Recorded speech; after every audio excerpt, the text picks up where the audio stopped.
اعوذ باللہ من الشیطان الرجیم، بسم اللہ الرحمن الرحیم۔ السلام علیکم۔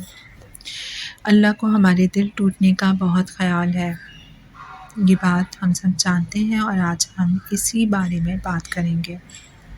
اللہ کے لیے اپنے بندوں کی ایموشنل ہیلتھ اور مینٹل ہیلتھ بہت اہمیت رکھتی ہے، اس لیے اللہ نے ہمیں ایک دوسرے کو طعنے دینے اور ایک دوسرے کی پیٹھ پیچھے غیبت کرنے سے منع کیا ہے۔ غیبت سے مراد ہے کہ آدمی کسی شخص کے پیٹھ پیچھے اس کے متعلق کوئی ایسی بات کرے جو اگر اسے معلوم پڑ جائے تو اس کو ناگوار گزرے۔ حالانکہ پیٹھ پیچھے غیبت کرنے سے کون سا انسان اس انسان کو کوئی جانی یا مالی نقصان پہنچاتا ہے جس کی ہم غیبت کرتے ہیں، لیکن پھر بھی اللہ نے غیبت کو حرام قرار دیا ہے کیونکہ اس عمل سے اس کے بندوں کا دل دکھتا ہے۔ آپ خود سوچیں کہ اگر آپ کسی کمرے میں داخل ہوں اور آپ کو پتہ چلے کہ اس کمرے میں بیٹھے لوگ آپ کے پیٹھ پیچھے آپ کی برائی کر رہے تھے تو آپ کو کتنا دکھ ہوگا۔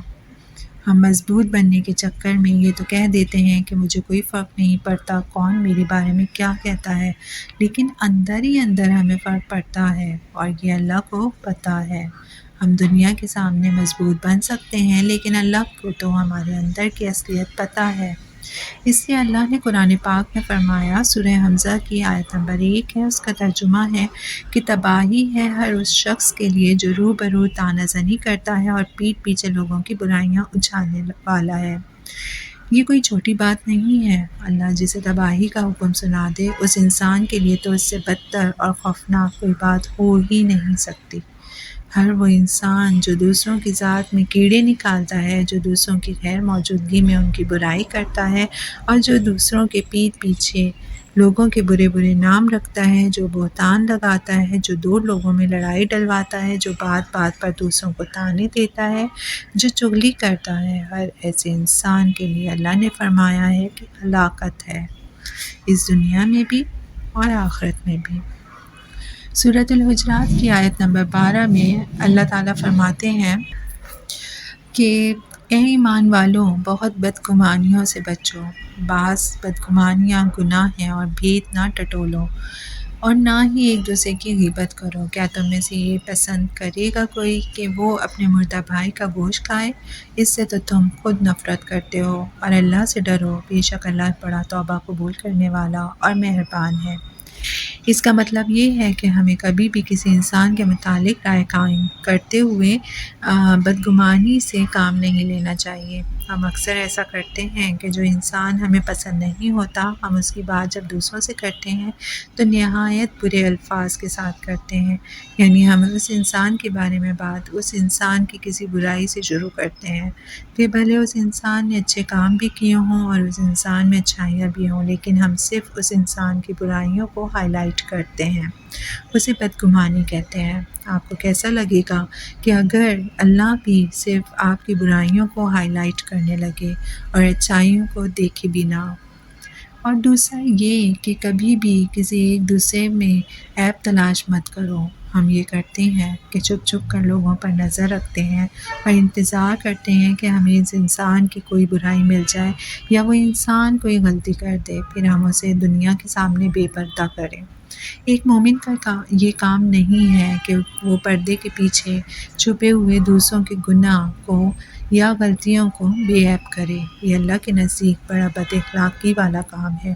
آپ کسی انسان کے عیوب کے درپے ہو جائیں گے تو اللہ آپ کے عیوب پہ درپے ہو جائے گا، یعنی آپ کسی کے عیب عیاں کریں گے تو اللہ بھی پھر آپ کے عیب عیاں کرے گا، اور اللہ جس کے در پر ہو جائے تو اسے اس کے گھر میں رسوا کر کے چھوڑتا ہے۔ اب اس آیت میں غیبت کے عمل کو مرے ہوئے بھائی کا گوشت کھانے سے اس لیے تشبیہ دی گئی ہے کیونکہ یہ اللہ کی نظر میں ایک بہت ہی گھناؤنا عمل ہے۔ آپ خود سوچیں کہ کیا آپ کسی مردہ کا گوشت کھا سکتے ہیں؟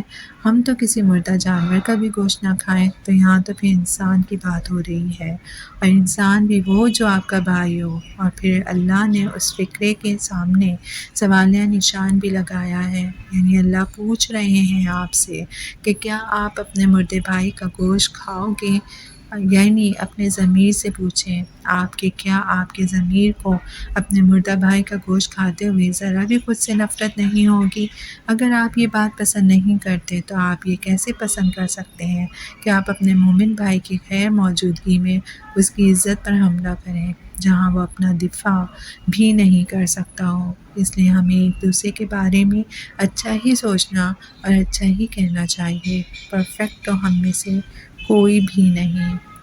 پھر اللہ پاک نے سورہ حجرات کی آیت نمبر 11 میں فرمایا کہ اے ایمان والو، مرد دوسرے مردوں کا مذاق نہ اڑائیں، ممکن ہے کہ یہ ان سے بہتر ہوں، اور نہ عورتیں عورتوں کا مذاق اڑائیں، ممکن ہے کہ یہ ان سے بہتر ہوں، اور آپس میں ایک دوسرے کے عیب نہ لگاؤ اور نہ کسی کو برے لقب دو، ایمان کے بعد فسق برا نام ہے، اور جو توبہ نہ کریں وہی ظالم لوگ ہیں۔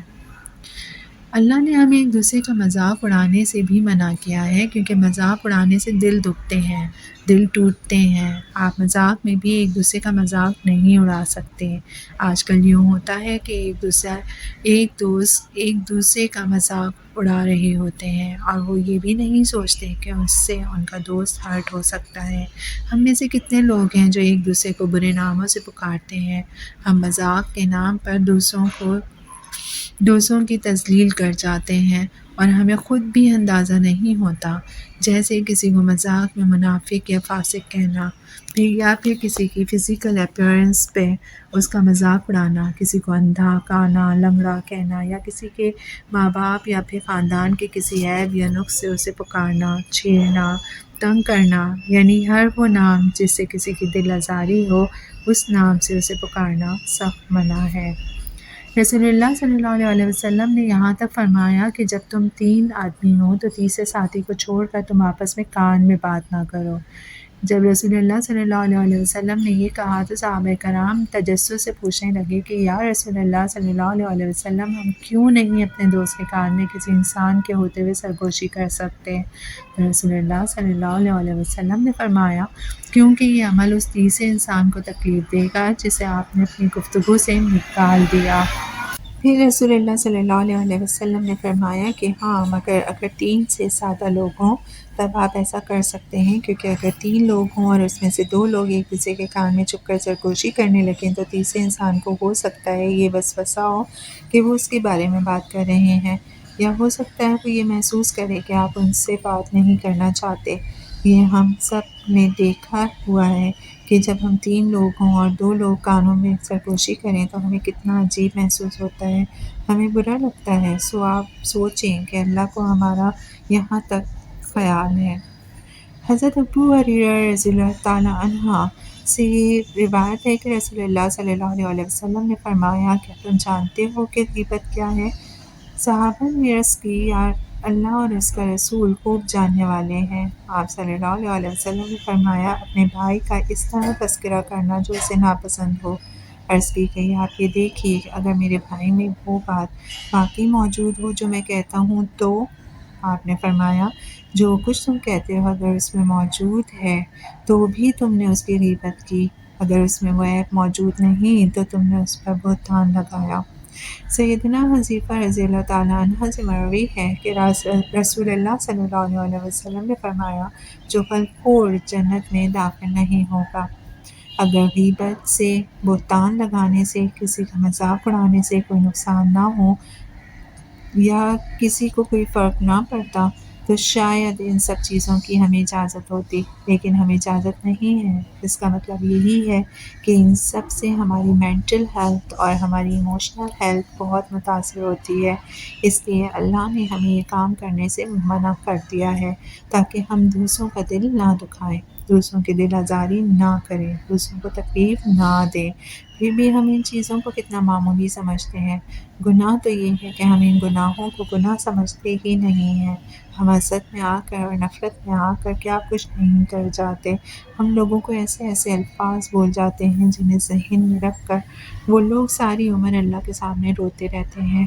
یہ کام تو مومنوں والے نہیں ہیں۔ ان سب کا حساب ہم سے قیامت والے دن لیا جانا ہے۔ تب ایک ایک گناہ کی پوچھ گچھ ہونی ہے، اور تب کوئی بھی گناہ معمولی گناہ نہیں لگے گا۔ تب ہر گناہ اپنے ساتھ سزا لے کر آئے گا، پھر وہ کسی کا مذاق میں مذاق اڑانا ہی کیوں نہ ہو۔ اس لیے دوسروں کی مینٹل ہیلتھ اور ایموشنل ہیلتھ کو اپنے لفظوں یا حرکتوں سے تباہ کرنے سے پہلے یہ ضرور سوچیں کہ اس کے بعد جو تباہی آپ کے لیے آنی ہے وہ اللہ کی طرف سے آنی ہے، اور وہ تو پھر سب اڑا کر لے جائے گی۔ شکریہ۔